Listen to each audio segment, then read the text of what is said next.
Sir she is better than me. Oh Rahul, she is better than me नहीं, बिल्कुल गलत। She is better than आई।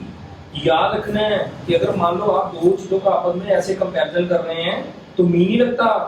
पर sir मी और आई तो सेम सेम होते हैं। नहीं राहुल, आप जब सेकंड डिग्री का इस्तेमाल कर रहे हैं तो याद रखें कि अगर तो मान लो सपोज आप मी लगा रहे हैं तब इसका मतलब आप किसी एक्शन की बात कर रहे हैं। जैसे मैं ये कहूं कि गौरी तुमसे अच्छी इंग्लिश बोलती है, या मैं ऐसे कहूं कि गौरी तुमसे ज्यादा अच्छा हारमोनियम बजा लेती है, तो इस तरह के कंपैरिजन के लिए आप मी यूज करते हैं। अगर आप सिंपल ये बोल रहे हैं कि गौरी मेरे से लंबी है, गौरी मेरे से जो है वो सुंदर है, ठीक है, या गौरी जो है वो मेरे से जो है वो अच्छी है, तो फिर आप कभी भी मी का इस्तेमाल नहीं करते। मैं पिछले 25 साल से इसी तरह के करेक्शंस करता चला आ रहा हूं।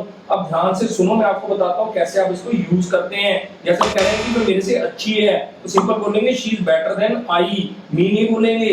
या कहेंगे वो मेरे से लंबी है तो she is taller than I, not me. आप ऐसे गलत बोल रहे हैं, she is taller than I. हाँ, अगर मैं इस तरह से बोलूं मी कहां लगना तो उसको समझिए। जैसे मैं कहूं तुमसे अच्छी अंग्रेजी बोलती है तो she speaks better English than me, ठीक है। वह मेरे से बहुत अच्छा हारमोनियम बजाती है तो Gauri place harmonium better than मी। तो इस तरह से आप मी और आई को समझें। आई तब लगना है जब आप सिंपल आपस में, कोई लंबा है आपसे, कोई ऊंचा है, कोई कुछ है, अगर वो कोई काम आपसे अच्छा कर रहा है तब आप मी लगाएंगे नॉर्मली, अदरवाइज आप आई लगाते हैं। जैसे आपसे लंबा है, आपसे सुंदर है, आपसे अच्छा है, तब आप आई यूज करेंगे। गलत पढ़ रहे हैं तो ठीक पढ़ें। मी कब लगेगा? जब एक्शन के साथ कंपैरिजन हो रहा है। और आई कब लगेगा? जब आप सिंपल कंपैरिजन कर रहे हैं, ठीक है। तो अगर आपको और ऐसी जो है इंफॉर्मेशन लेनी है, अच्छी इंग्लिश सीखनी है, तो ध्यान रहे आपको हमारे YouTube चैनल पर जाकर सब्सक्राइब करना है, इंग्लिश बाय मेजर सर। इसीलिए तो कहता हूं भगाना है अंग्रेजी का डर तो फॉलो